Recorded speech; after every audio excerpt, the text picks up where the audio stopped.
The human warrior claimed the rejected alien girl, but her true identity shook the empire. The battlefield of Velthari lay silent at last.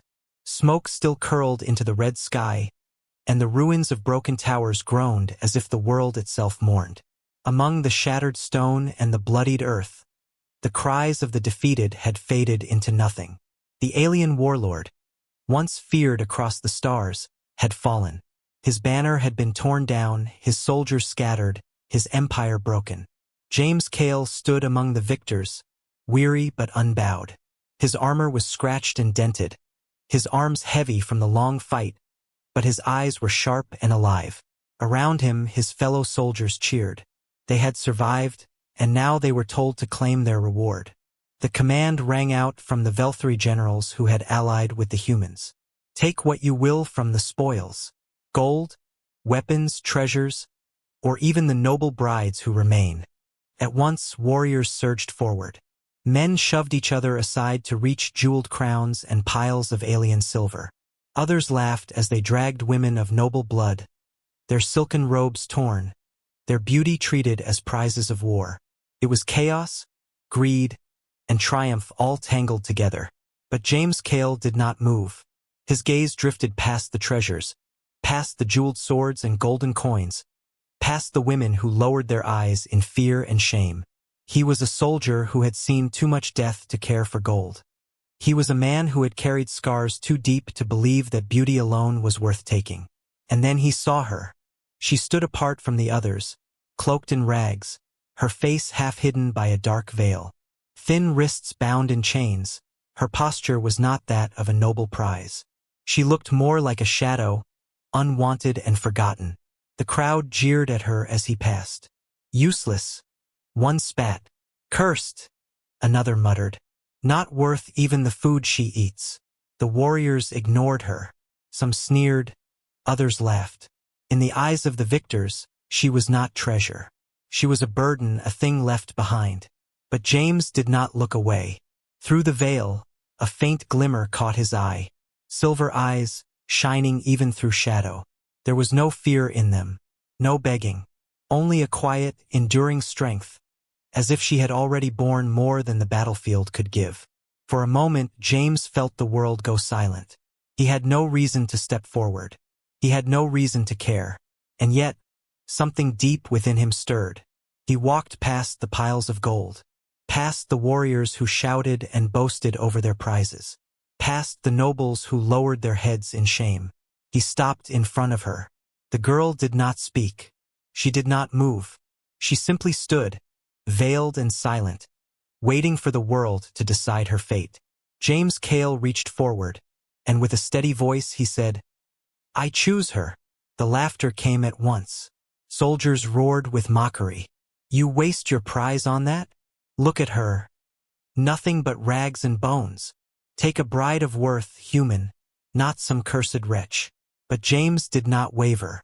His hand closed gently around her chain, not as a master claiming property, but as a protector guiding someone out of the fire. The girl tilted her head up. Behind the veil, those silver eyes met his. For the first time, a spark flickered in their depths. Not sorrow, not despair, but something that looked like hope. And in that moment, the choice was sealed. James Cale, weary soldier of a broken war, had turned from gold, from jewels, from crowns and noble brides. He had chosen the girl no one else wanted. And neither of them knew it yet, but that single choice would set fire to the fate of an empire. The march from the battlefield was long, and the spoils of victory weighed heavily on the soldiers. Some carried gold. Others dragged noble women, boasting of their beauty as if they were trophies. Laughter echoed down the dirt roads, mixed with the clatter of armor and the crackle of burning villages in the distance. But James Cale walked in silence. At his side moved the girl in chains. She did not stumble, though her feet were bare and bruised. She carried herself with quiet dignity, her back straight even beneath the ragged cloak that hid her form. Now and then, the soldiers turned to mock him. "Cale, has your sight gone dim? Could you not see the jewels lying before you? Perhaps the human likes broken things. She is cursed, you know." That is why no Velthari would touch her. James ignored them. He had learned long ago that a soldier's laughter was cheap. He did not choose her for their approval. He did not even fully know why he had chosen her at all. Only that when he looked at her, he had seen something no one else had bothered to notice. That night, when the campfires lit the dark hills, James sat apart from the others. He laid down his pack and pulled out what little food he had left. A small loaf of bread hardened by days of travel. He broke it in half and held one piece out to the girl. For the first time since he had taken her chain, she hesitated. Slowly, she lifted her veil. Beneath the grime and the dirt, her face was striking. Soft blue skin, faintly glowing in the firelight. Midnight black hair, tangled but long, falling like a river down her back. And those eyes, silver, clear, watchful. Not the eyes of a cursed outcast, but of someone who had endured far more than her years should have allowed. James placed the bread in her hands. She studied it as if uncertain, then raised it to her lips. When she ate, it was not with greed, but with care, each bite taken slowly, as though she feared it would vanish.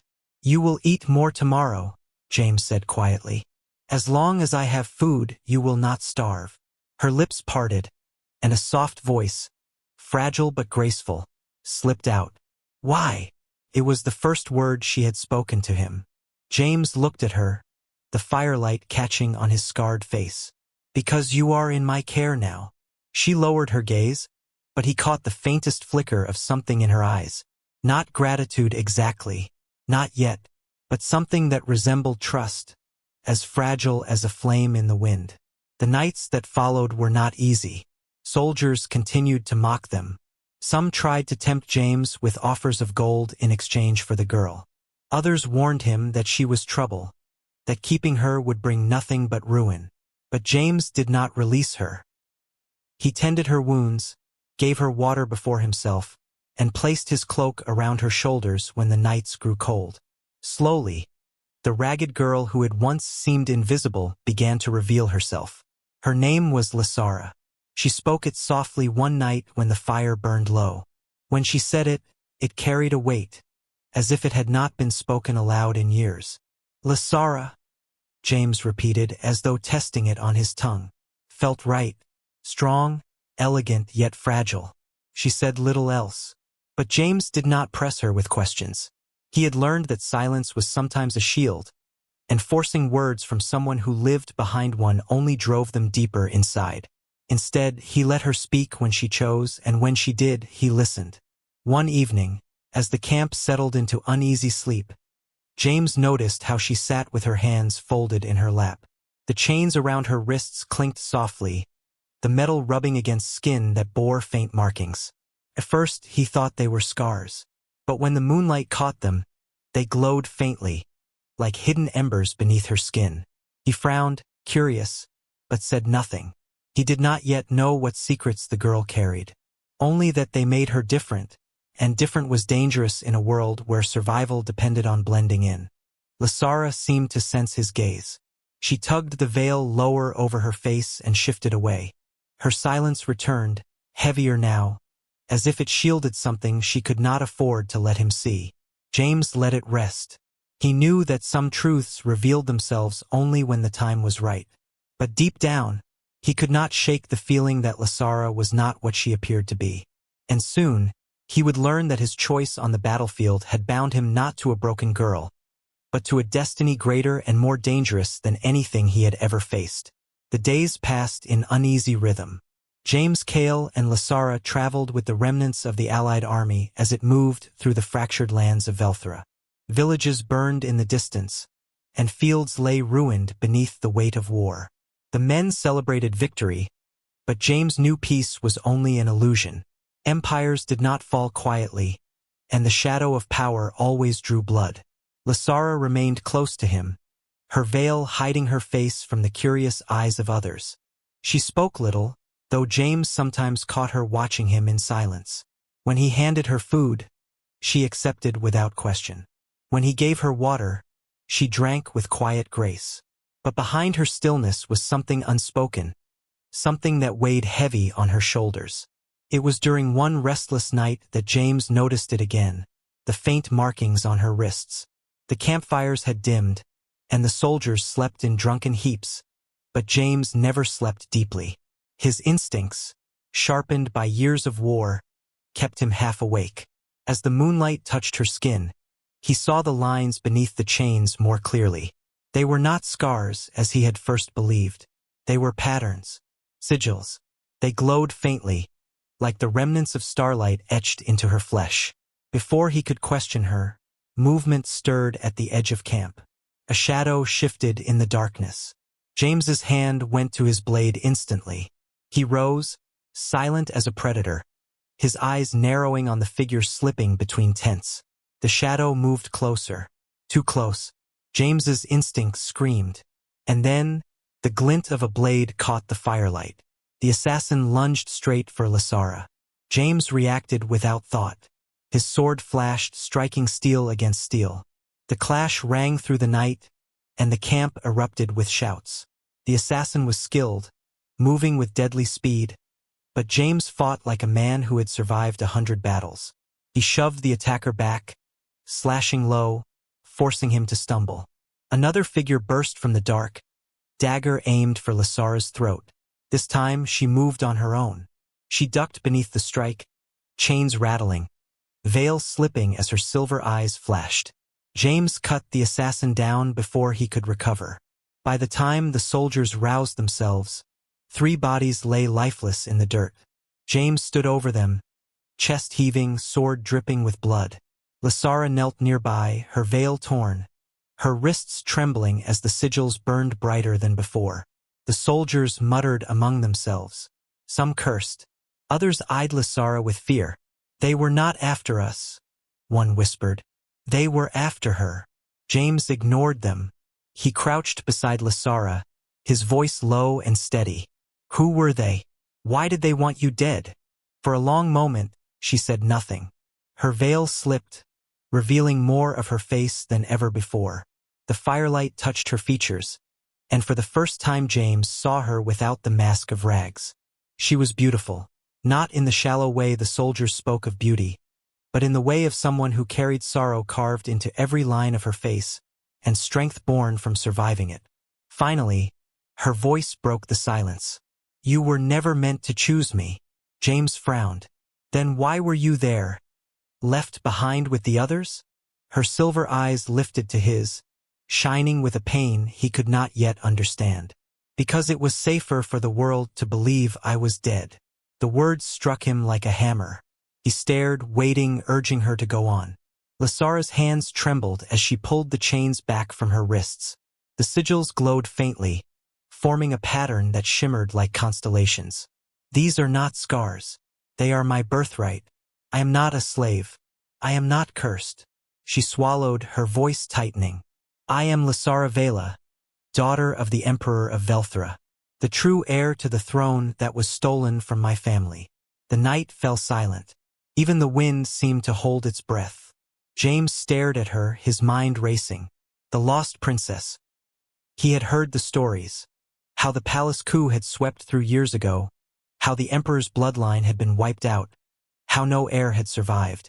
And yet, here she was, alive, hidden beneath rags and veils, forced into silence while assassins hunted her across her own empire. "You were meant to stay hidden," James said slowly, piecing it together. "The veil, the chains, they were to disguise you, to keep you from being recognized." Lysara's gaze fell to the ground. "Every day I lived in fear. Every night I wondered if it would be my last. I was not supposed to be chosen. I was supposed to remain forgotten. But you saw me." Her voice softened. "And now you are in danger because of it." James's hand tightened on the hilt of his blade. He looked at her, not as a prisoner, not as a prize, but as a woman burdened with a destiny she had never asked for. He knew the truth in her words. Protecting her meant making himself a target. Staying with her meant placing his life in the path of assassins, traitors, and an empire built on lies.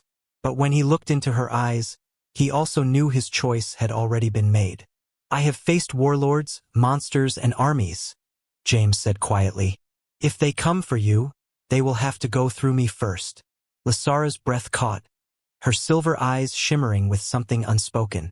For the first time, the shield of silence around her cracked. And beneath it was not just sorrow, but hope. The assassins had failed tonight, but James knew they would return.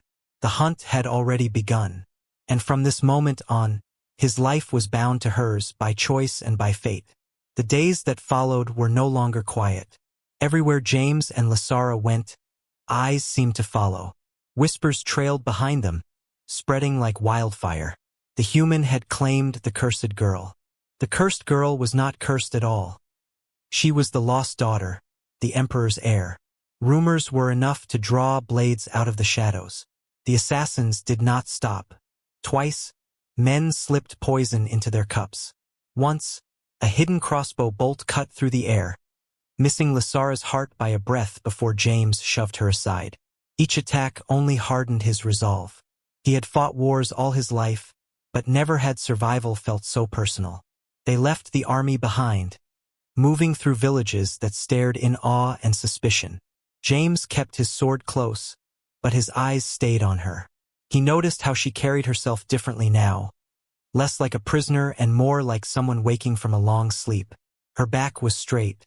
Her veil still shadowed her face, but now her silver eyes met the world without lowering.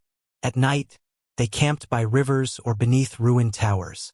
James built the fire, sharpened his blade, and kept watch, while Lysara sat across from him, the flames painting her skin with soft light. For hours they spoke little, but the silence was not empty. It was shared, a thread binding them closer each time. One night, as the stars burned high above, Lysara finally broke that silence. "You should not stay with me." James raised his head from the whetstone he worked along his blade. "Why?"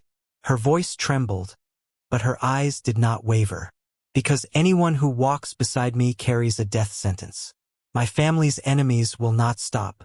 They will hunt me until the last drop of royal blood spills into the dust. If you remain, they will kill you too." James studied her for a long moment, the firelight flickering in his scarred face. Then he sheathed his sword. "I am not afraid of death." Lysara shook her head. "That is not courage. That is madness." "Maybe," James said softly, "but I have seen enough to know this world gives no one peace. We fight, we bleed, we lose. That is the way of it. But for the first time in years, I feel I am fighting for something that matters. For someone who matters." Her lips parted, words caught in her throat. She looked away, pulling her veil lower, but he caught the shimmer in her eyes before the fabric hid it. That night, as sleep crept close, James lay awake listening to the rustle of leaves, the crackle of the fire. Then, a soft weight shifted near him. He turned, and Lysara was there, lying close, her chains rattling as she drew near his warmth. She said nothing, and neither did he. But when her head rested gently against his shoulder, James let out a slow breath he did not know he was holding. From then on, the bond between them grew stronger with every trial. When they crossed a storming river, James lifted her onto his back, his strength carrying them both. When hunger pressed hard, she offered him her share of food, and he forced it back into her hands with a stern look that made her laugh, softly, faintly, like the sound of glass chimes in the wind. He learned she was not fragile. Her mind was sharp, her will stronger than most hardened soldiers. Once, when an ambush cornered them, she seized a fallen blade and struck with surprising precision, standing at his side as if she had been born for battle. James realized then that she was no burden. She was a partner.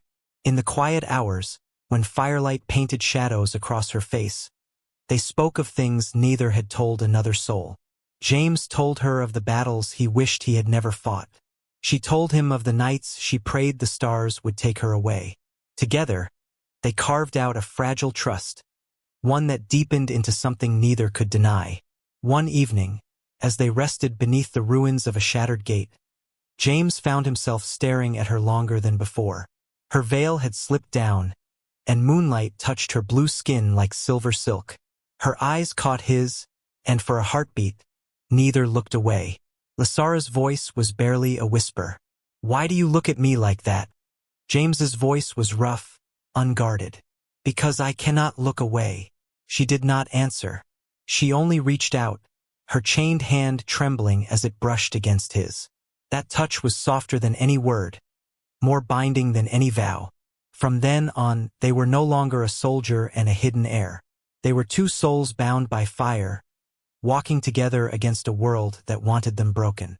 And though neither spoke it aloud, both knew the truth in their hearts. This was no longer just survival. It was love, born in the ashes of war. The road to the capital was not paved with victory. It was lined with shadows. Villages burned in the distance, their people caught between loyalty and fear. Mercenaries prowled the hills, blades hired by nameless lords who wished the true heir to vanish before her name could spread. The deeper James and Lysara traveled into Velthari's heart, the more dangerous the journey became. But with each trial, her presence grew stronger. Lysara no longer walked in silence. She spoke with a voice steady and sure, offering counsel, urging mercy where James would have chosen steel, giving strength where his spirit might have faltered. She was no longer the girl he had first seen cloaked in rags. She was rising, step by step, into the woman she was always meant to be. When the capital came into view, its towering spires were black against the horizon. Once, the city had been called the Jewel of Velthari. Now it smoldered. Smoke curled from rooftops, banners of rebellion draped across shattered gates. The coup that had once stolen her throne had returned to finish the work. James tightened his grip on his sword. "They mean to erase you completely." Lysara stood beside him, her silver eyes blazing. "Then we must show them I will not be erased." As they entered the city, chaos erupted. The streets swarmed with mercenaries, assassins, and noble traitors, all sworn to end the bloodline of the Emperor. But they had not counted on James Cale. Steel clashed in the alleys as he cut down their foes, his blade moving with brutal precision. Every strike was fueled not by duty, but by something deeper. He fought not for glory, but to keep Lysara alive. Behind him, she rallied those who still remembered loyalty. Guards who had once sworn oaths to her father, servants who wept when they saw her face, citizens who whispered her name like a prayer. Word spread through the city. The heir had returned, and she was not alone. The fighting grew into a storm. Treachery erupted inside the palace walls, where corrupt nobles feasted on the empire's decay. James led Lysara through the blood-soaked halls, his blade carving a path while loyal guards fell in behind them. Each corner was an ambush, each chamber a battlefield, but together they pressed forward. In the great throne room, the heart of the empire, the final battle awaited. The traitors had gathered there, armored lords and their mercenaries, their leader sitting smugly on the emperor's throne. His voice dripped with venom as he looked upon Lysara. "So the rat survived the fire. Did you think crawling back here would change anything? You are nothing but ash clinging to a dead name." Before Lysara could answer, James stepped forward, his sword gleaming with blood and defiance. "She is the rightful heir, and if you wish to take her life, you will have to go through mine." The room exploded into violence. Dozens surged forward, steel clashing against steel. James fought like a storm given flesh, every strike fueled by unyielding resolve. His body burned with wounds, but he did not stop. At his side, Lysara stood tall, her veil cast aside at last. Her silver eyes shone with the fire of a queen reborn.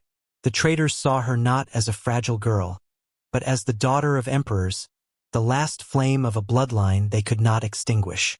She raised her voice above the chaos, calling to those who still had honor. "Velthari is not yours to carve apart. It is ours to rebuild. Stand with me, and you will stand for a future that is more than chains and shadows." Her words struck deeper than any blade. One by one, soldiers turned. Some threw down their weapons. Others fought beside her. What began as a slaughter turned into a rebellion within a rebellion. The traitor lord screamed in fury, charging with his blade raised high. But James met him in the center of the throne room. The clash of steel shook the chamber, echoing against stone and banners. It was not a battle of skill alone, but of will. And in the end, James drove his sword through the man's chest, ending the coup with a single merciless strike. Silence fell. The hall was littered with the dead, but Lasara still stood. Her chains were gone. Her veil was gone. And the throne that had once been stolen from her family stood waiting. James lowered his sword, blood dripping, his chest heaving. He turned to her, his scarred face weary but unbroken. "It is yours now." Lasara stepped forward slowly, her hands trembling as she touched the cold metal of the throne. But she did not sit. Instead, she turned back to James, her eyes bright with something more powerful than victory. "No," she whispered. "It is ours." The throne room still echoed with the clash of steel. The air was heavy with the smell of blood, of smoke, of endings. Yet in that silence, something new was being born. Lasara stood tall, her veil gone, her silver eyes clear. She was no longer the broken girl in rags. She was the rightful heir, the flame of Velthari restored. The nobles who had survived knelt in disbelief. Soldiers, once sworn to betray her, pressed their foreheads to the floor. The people watching from shattered doorways wept, their voices rising in a chant that grew louder, echoing through the ruined palace. "Lasara, Lasara, Lasara." The chant swelled like a storm, the city outside taking up her name, until the very walls shook with it. The empire, broken and bleeding, had found its queen. But Lasara did not sit on the throne. Not yet. She turned to James, who stood among the fallen, his blade dripping, his body battered and scarred. His strength was the only reason she was alive. His defiance was the reason she now stood in this hall, crowned by fate. James looked at her, his chest rising and falling heavily. "It is finished," he said, his voice rough. "The throne is yours. Take it, and rule as your father would have wanted." Her gaze softened, but her words cut sharper than any sword. "No, James, it is not mine alone." The hall grew still. Every noble, every soldier, every servant turned their eyes to her. They expected her to claim her crown, to sit on the seat of power, to speak the words of a ruler. Instead, she stepped toward the weary human who had walked through fire and death to stand at her side. "You fought for me when no one else would," she said, her voice carrying through the chamber. "You saw me when others called me cursed. You gave me strength when I had none left to give. Velthari may call me heir, but I cannot rule it alone. I will not rule it without you." James blinked, taken aback. He had expected gratitude, perhaps loyalty. But this was something else entirely. "Lasara," he began, but his voice faltered. She reached out, her hand trembling but steady as it touched his. "You once told me I was not Ash, and you were right, but you are the reason I rose from it. So I will not sit on this throne unless you stand with me as my king." A hush fell over the hall. The words struck like lightning. The nobles gasped, the soldiers shifted, and whispers rippled through the crowd. A queen choosing a human? It defied every law, every tradition, every unspoken rule of Velthari. James stared at her, his scarred face unreadable. "I am no king. I am a soldier, nothing more." Her eyes did not waver. "Then you will be the king who chose compassion over conquest. The king who saw a girl, not a prize. The king who walked through fire not for power, but for love." Silence stretched, broken only by the beating of 1,000 hearts. James looked at her hand in his, and for the first time since the war began, he allowed himself to breathe. Slowly he nodded. "If this is what you want, Lasara, then I will stand with you. Not as a soldier, not as a prize, but as the man who loves you." The hall erupted, not in outrage, but in thunderous cheers. The chant shifted, rolling like a tide, uniting voices that had once been divided. "Queen Lasara, King James, Queen Lasara, King James." Together, they turned to the throne.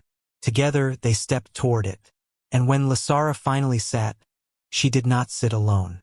James stood at her side, his hand clasped in hers, not as her savior, not as her protector, but as her equal. The empire had been torn apart by war and betrayal. But on that day, beneath shattered banners and blood-stained stone, something greater was born. Not just a throne of power, not just a throne of blood, a throne of love. The first days of their reign were not filled with celebration but with rebuilding. The palace still smelled of ash, its marble floors cracked and scorched by the fires of rebellion. Outside the city walls, the scars of war stretched as far as the eye could see. Villages burned, fields salted, families broken. James Cale had expected that once Lysara claimed the throne, the story would end. But instead, he realized it was only beginning. For the empire they had inherited was fractured, bleeding from within. Half the noble houses had sided with the traitors. Old grudges festered, and whispers spread like wildfire. A human sits beside the Velthari queen. The first council meeting proved how deep the resistance ran. Nobles dressed in silks of crimson and jade sneered openly at James, some refusing to even look at him. One counselor, a sharp-faced man named Vorith, spat the words across the chamber. A queen may take whom she pleases to her bed, but to raise a human to our throne, to call him king, this is an insult to our bloodline and our gods. The room had trembled with tension. Lysara's silver eyes narrowed, but James spoke before she could. "I did not come here to take your throne," he said, his voice calm but carrying the weight of steel. "I came here to fight for her, to protect her, and I will do so whether you call me king, outsider, or nothing at all." The council fell into stunned silence. Even Vorith faltered under James's gaze. For all his disdain, he could not deny the truth. Without this human, Lysara would be dead, and the empire would belong to traitors. Lysara rose then, her voice ringing with the fire of a queen. "He is no outsider. He is the man who carried me through exile, who bled for me, who shielded me from the blades of assassins. He is the man I chose, and by that choice the gods themselves have spoken. Question me again, and you question the will of the crown itself." No one dared challenge her after that. Not openly, but outside the palace walls the people spoke differently. To them, James was not a usurper but a symbol. In the war, humans had been mercenaries, outcasts, scavengers at the edge of Velthari power. Yet here stood a human who had risen not by gold, nor by conquest, but by love. Farmers whispered that perhaps the future would be kinder under such a king. Children played games, pretending to be the human warrior who saved the queen. Songs spread across taverns and markets, sung in low voices at first, then louder with each passing week. And slowly, the nobility realized what the people already knew. The empire had changed. James himself never grew comfortable with the throne. He still wore the leathers of a soldier, still trained in the barracks with the guards, still walked the streets without escort when Lysara would allow it. The people respected him for it. He spoke plainly, without the jeweled words of courtiers, and when he made promises, he kept them. It was during those days that James and Lysara began shaping a new empire, not one ruled by blood alone, but by unity. Humans were no longer mercenaries on the fringe. They were granted land, rights, and a place within Velthari society. Marriages between humans and Velthari, once unthinkable, began to bloom. Trade with human colonies flourished, bringing new technologies and ideas into the empire's heart. Yet peace did not come without enemies. Beyond the borders, other alien empires watched with wary eyes. The union of human resilience and Velthari strength threatened to shift the balance of power. Assassins still lurked in shadows. Armies tested the empire's defenses. But each time danger rose, it was met not by a fractured court but by a united throne. Lysara, regal and unyielding, commanded loyalty through her vision.